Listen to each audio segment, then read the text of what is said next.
నిన్న విపిఆర్ గారు సంతోషం, మొత్తానికి విపిఆర్ గారు నేను చెప్పిన అలిగేషన్స్ కరెక్టే అని ఒప్పుకున్నందుకు ముందుగా ఆయనకి ధన్యవాదాలు తెలియజేస్తున్నాను.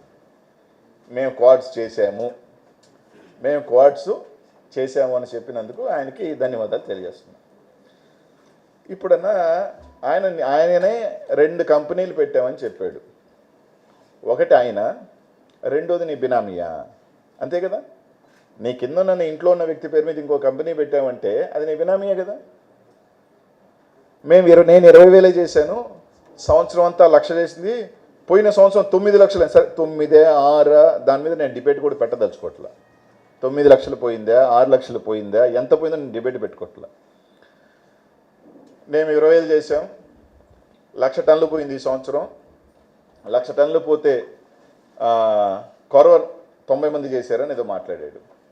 అన్న 6 లక్షలు 9 లక్షలు ఎంతమంది చేశారు? 180 మంది చేశారు. ఆ 180లో అనిల్ కుమార్ యాదవ్ పేరుందా? ఆ 180లో అనిల్ కుమార్ యాదవ్ చేసింది ఉందా? లేదే. మీరు చెప్తున్న 20,000 టన్నులు నేను కంపెనీ పెట్టాలనుకున్నాను, 400 కోట్లతో మంచి చేయాలనుకున్నాను అని అన్నావు.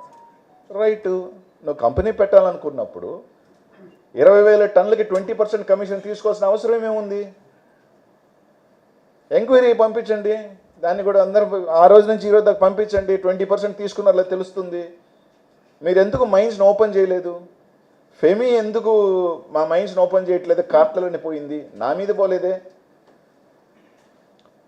ఫెమీ నా మీద పోలా, మీ మీద పోయింది. రాజాగారి మైన్ 1 ఇయర్ ఓపెన్ అవ్వాలా? చాలామంది మైన్స్ ఎందుకు ఓపెన్ అవ్వాలిగా?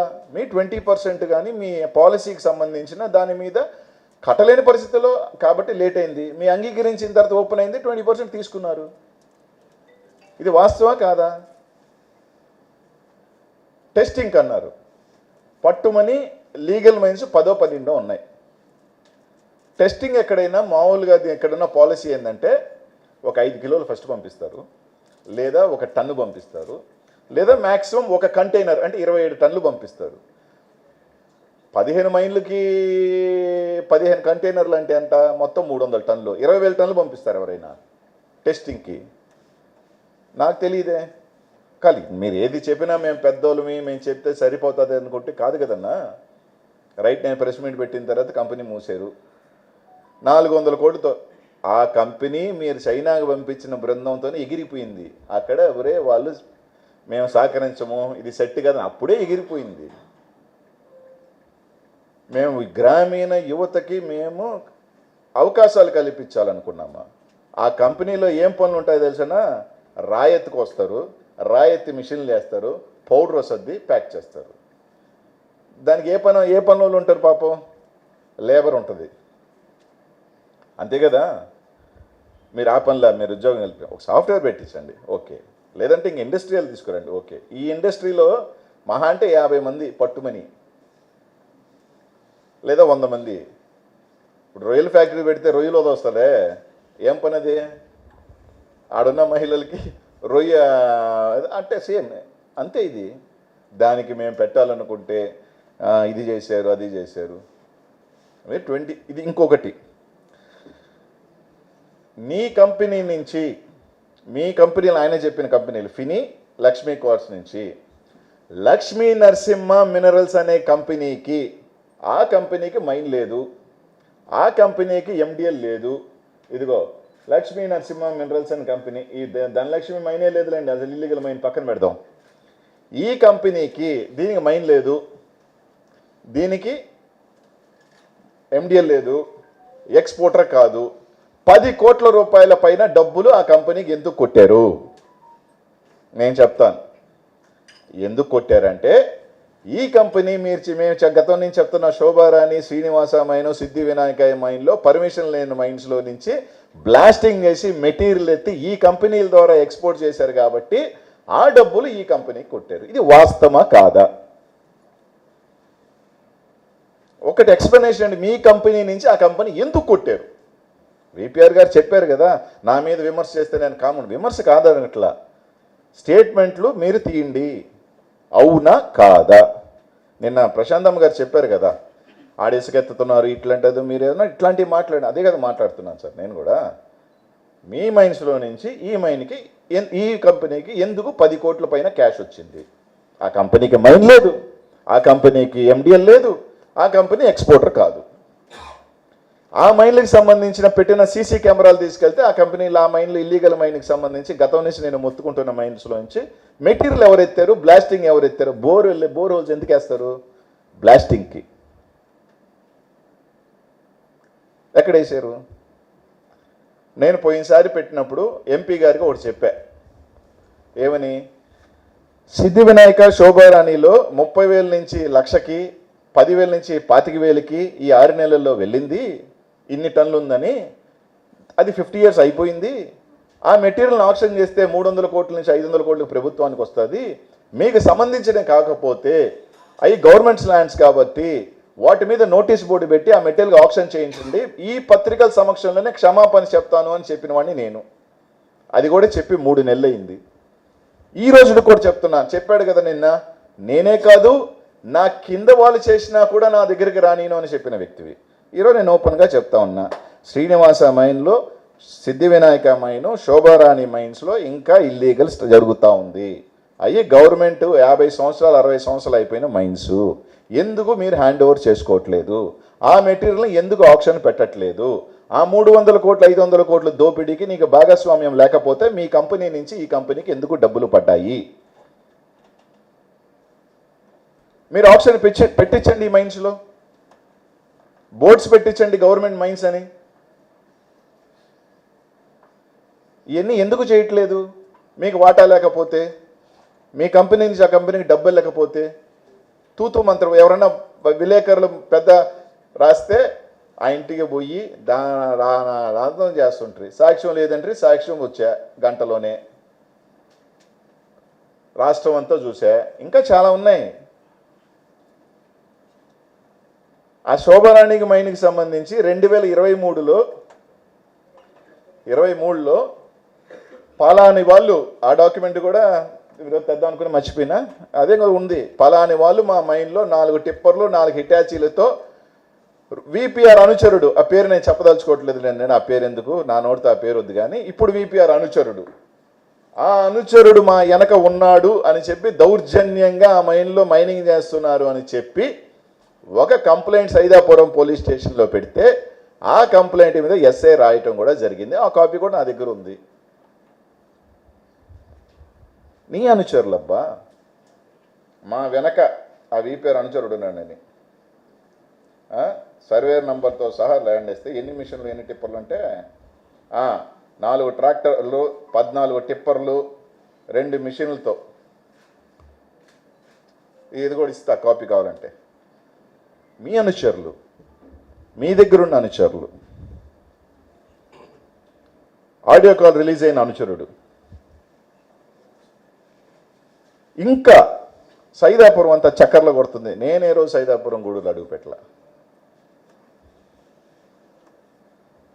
ఇవన్నీ వాస్తవాలు. దాని మీద ఎంక్వైరీ పోదాం. మా డిఎస్పీ గారు సిఐ గారు ఎవరో పిలిపించి ఎవరినో దగ్గరికి రాయించి కన్ఫెషన్ రాయరా అని చెప్పి దాన్ని పేపర్లోకి వచ్చి ఇవన్నీ వద్దు. ఈడీకి వెళ్దాం బా. నేనే చెప్తున్నా, నేనే అడుగుతున్నాగా. ఇన్ని అవకతవకలు పెట్టుకొని నేను మంచి చేయాలనుకున్నాను. ఇంకోటి బా, నేనేదో సిఎస్ఆర్ ఫండ్ పెట్టి సాయం చేశాడు అని చెప్పాను. దీని మీద కూడా చెప్తా. నాకు 100 రూపాయలు వచ్చింది కంపెనీ పెట్టిన తర్వాత, 30 రూపాయలు ట్యాక్స్ కడతా గవర్నమెంట్కి. యాజ్ పర్ నామ్స్ 2% 1% సిఎస్ఆర్ ఖచ్చితంగా ప్రజలకి ఖర్చు పెట్టాల్సిన బాధ్యత ఆ కంపెనీకి ఉంది. That is a right. ఇప్పుడు నేను 30% ట్యాక్స్ కడుతున్నానని చెప్పి నా డబ్బు ఏంటంట ఎగ్గొడితే తంతరు, కేసు కడతారు. అలాగే 2% కూడా ఖర్చు పెట్టాలా? నువ్వు ఖర్చు పెట్టాల్సిన హక్కుని తీసుకొని వచ్చి ఆ డబ్బులను ఒక కంపెనీ ఫౌండేషన్ వేసుకొని దాంట్లో వేసుకొని ఖర్చు పెట్టేసి నేను దానకర్ణుడిని, అది కాక ఏదైతే ఒక రైట్ ఎస్టాబ్లిష్ అయిందో గవర్నమెంట్ నుంచి సిఎస్ఆర్ ఫండ్ ఖర్చు పెట్టాల్సింది కాక నీ ఆదాయంలో ఖర్చు పెట్టుంటే నువ్వు దానకర్ణుడిని చెప్పు, ఒప్పుకుంటా నేను. ఇప్పుడు పాప మా డిఎస్ఆర్ కన్స్ట్రక్షన్స్ ఉంది, 60 కోట్లతో హాస్పిటల్ కడుతున్నారని విన్నా. నాకు తెలిసి దాదాపు 100 కోట్లు చారిటీ చేస్తున్నారు వాళ్ళు. అది చారిటీ సిఎస్ఆర్ ఏదైనా అంటే దాంతో పోలిస్తే నువ్వేం చేయలేదు. 100 వాటర్ ప్లాంట్లు ఇచ్చావు, ఒక చిన్న స్కూల్ పెట్టావు, 300 మంది పెట్టావు. అది కూడా ప్రతి సంవత్సరం నువ్వు ఖచ్చితంగా 7 నుంచి 10 కోట్ల రూపాయలు ఖర్చు పెట్టి తేయాల్సిందే సిఎస్ఆర్ ఫండ్. లేకపోతే నీ మీద కేసు కట్టే పరిస్థితులు ఉంటాయి. అది కాకేమన్నా నేను ఇంకా మంచి చేయాలనుకుంటున్నాను, నేత్రదానం చేస్తా, అదే కళ్ళగద్దాలనే. నాకు ఏమీ లేకుండానే 2017లో 1800 నుంచి 2000 మందికి నెల్లూరు నగరంలో కంటి అద్దాలు తీసిచ్చినోడిని, 180 సర్జరీస్ చేయించినోడిని నేను. గుండె భరోసా ద్వారా ఒక కార్యక్రమాన్ని తీసుకొచ్చి ఆ రోజులో 180 మంది నా దగ్గర ఆ టెస్టింగ్ ద్వారా చేసిన వాళ్ళ వల్ల 3 సంవత్సరాల బిడ్డ దగ్గర నుంచి 10వ క్లాస్ బిడ్డ దాకా ఆ రోజు వాళ్ళకి నాకు హార్ట్ ప్రాబ్లం ఉందని తెలిసి హార్ట్ సర్జరీల దగ్గర చేయించిన వాళ్ళు మేము. ఈరోజు ఏదో నేను కంటి అద్దాలు ఇస్తాను, నేనేదో పెద్ద వినూత్న కార్యక్రమం తీసుకొస్తాను.